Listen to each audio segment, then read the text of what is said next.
In this video, I'm going to do something a little different. Did the wind spinner last week, and I'm going to kind of continue in this vein of wind-powered toys or wind-powered things, and try to make from wood, use a scroll saw when I can. What I've got is this book that I bought a long time ago. This is from 1985, and it's some very simple but some neat stuff. And a lot of it looks very retro. Probably even 1985 it looked retro. But as you can see there, that's kind of what we're dealing with. But there was a procedure in there to cut blades, wind blades, out of a single block of wood. So I did this, I developed my own system of doing this with a scroll saw. They were using a sander or a bandsaw to do that. I wanted to see if I could do it on a scroll saw. So I managed to cut this. I have to do a little cleaning up on it with a chisel and a sander. But now I'm gonna show you how I did it. I'm gonna use this piece which matches, and we're gonna take it to the scroll saw.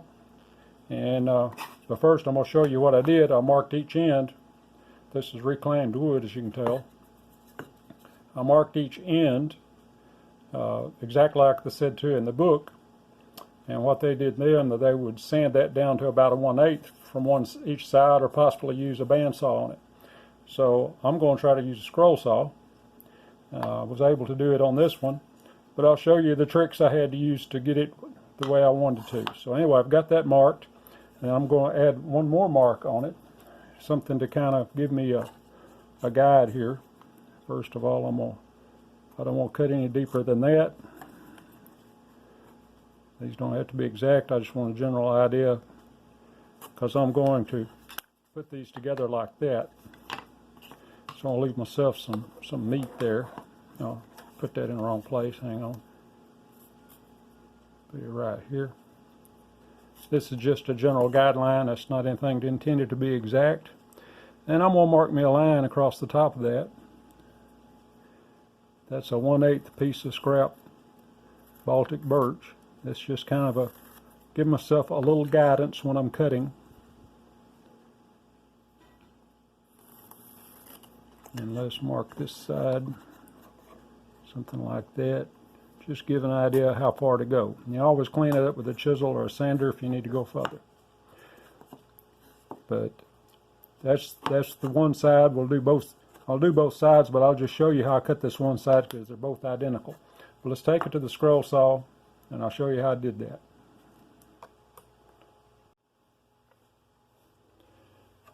Alright, so here's what I did.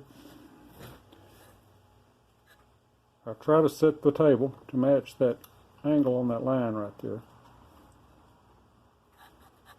Kind of hold that as straight as you can, match that angle. Doesn't have to be exact, but you want it as close as possible. Now, what I've done is, this is a pin end blade. It's like a number 12. It's fairly aggressive. It's kind of what I needed. This is a soft wood, but it's thick and got a lot of sawdust to work with there. And I wasn't too worried about the size of the kerf. But I put it in backwards. I've got the teeth at the back so that I can cut and see that I'm in the right spot. You don't have to do it this way probably, but for me this was the easiest. And I've got this little line. I'm going to try to stay with this line right here as I go down. So here we go. We're going to try this.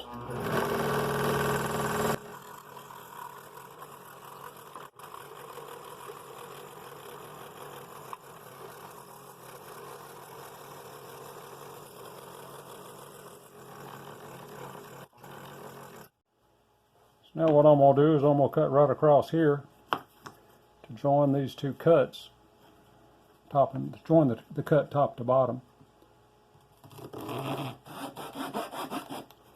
Kind of get it propped up at an angle.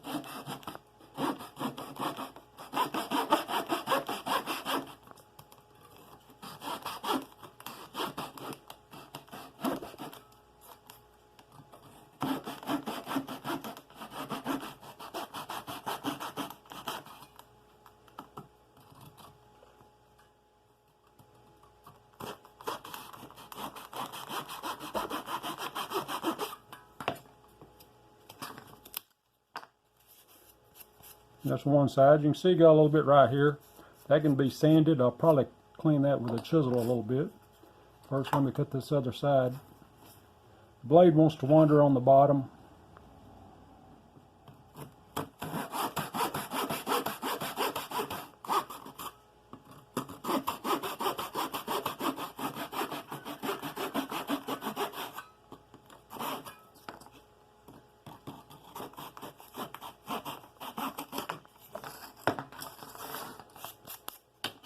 There you go.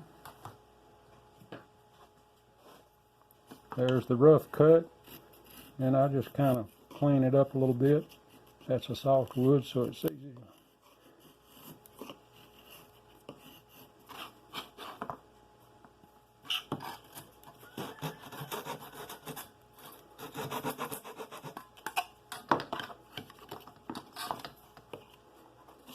Don't like pushing towards my hand like that, but I don't have a vise handy here to film on.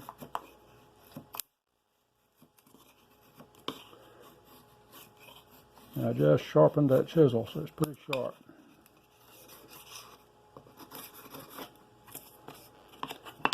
It doesn't have to be perfect. I just like to get that little bit better on the bottom there. Looks like grain's against me again. Let's go this way with it.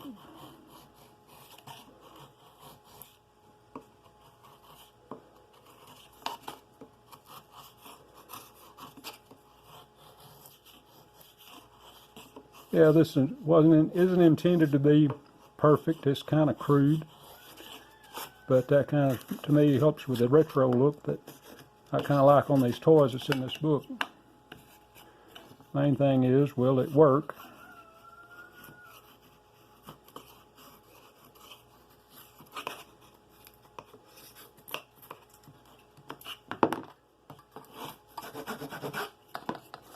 All right, so I'm going to do the other one, and then we'll come back and I'll try to put them together.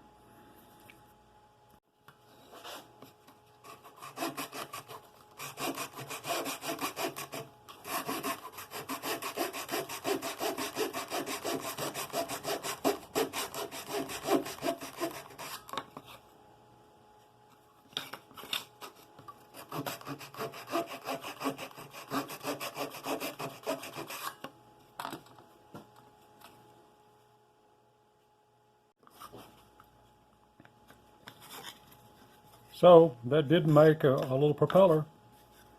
Could have been cut a little straighter. I didn't cut the blades the same length on each end and didn't get them exactly square. I did get it together. Did that by hand instead of using a table saw or whatever. So it took a little longer and it's a little cruder, but I just wanted to see if I could make a propeller, and I got a little bit of video there showing it spin in front of the air conditioner.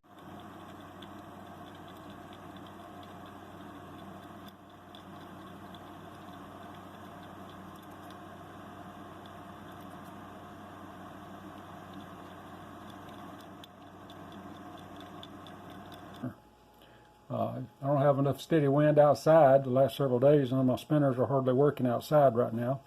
We're in a heat wave with not a lot of wind. So that is one way to make a propeller or blades. That's basically all a single piece of wood. But I'm gonna show another video. I'm gonna do another pattern making one using a round hub with curves cut in it for the blades to fit in, and I'll cover that here in just a minute. But this does spin. I got a little video to show you, so it could be done a lot better, but I just wanted to prove myself that I could do it. So that's one way, and that makes kind of a retro throwback type of thing there. I really like the way it works. I can refine that and make a pretty nice little propeller with it if I wanted to.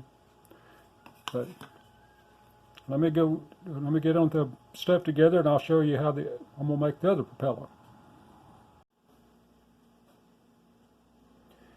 All right, so we're gonna build a different kind of propeller. These are gonna be the blades. This should be 1/8 inch. I didn't have any, so I'm gonna use some 1/4 inch for this. I'm gonna stack that, cut 2 at a time. I get 4 altogether in 2 cuts. and I got this little pattern. This is a 3/4 inch pine. It's not a construction pine, it's a little nicer pine than that. So these patterns came out of a Steve Good pattern for a whirligig. This is the propeller he uses in the whirligig. But the main part of this is cutting the grooves on the circle once you get it in to hold the propellers in the right orientation. But I'm going to mount these and cut these out, and then I'll show you how we do that.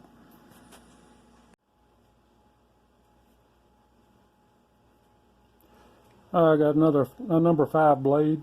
It's just a standard blade. I've got it squared to the table, and these are quick cuts. I'm just going to cut these out real quick, and three cuts, all external. So we'll just do this real quick, and then we'll get to the meat, the main part of this video.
Okay, what I've got set up here, got this cut out, and I've carried the line around on all 4 of those.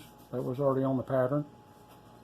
So what I've done, I've got me a scrap piece here on my miter gauge, and this gauge is set for 35 degrees. So you see I've got an arrow here and an arrow here. I've already set it up so that when those 2 line up, I've checked it for straight up and down with the table saw. Now I've got the blade correctly up, straight up and down. I've got a dado set at a 1/4 inch because I've got 1/4 inch blades. So I'm going to cut a 45 degree slot on each one of these lines to put the blades in. And I've done this before. It's the first time I've done it with a dado set. I'm going to run it through and clear my hole there first. Then I'm going to clamp that on, get it lined up and clamp it on, and run it through, and then turn to each one and line those 2 marks up again, reclamp it and run it through till I do all 4 of them. So that's the idea. We'll see if it works or not.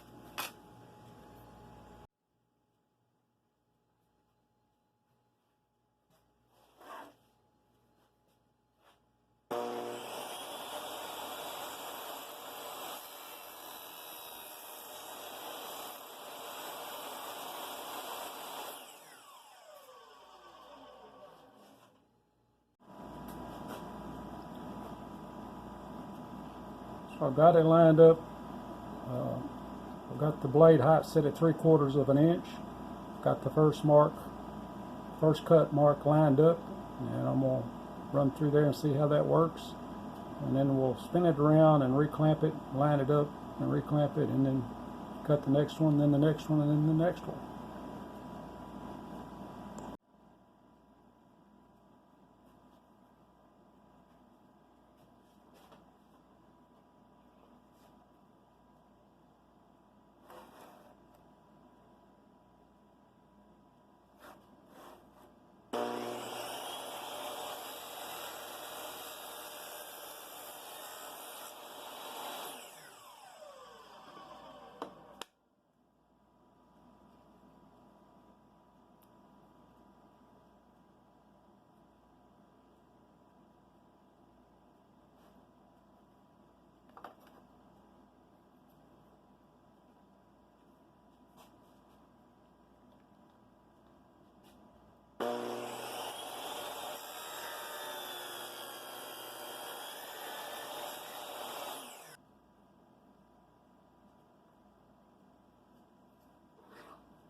So there's another propeller.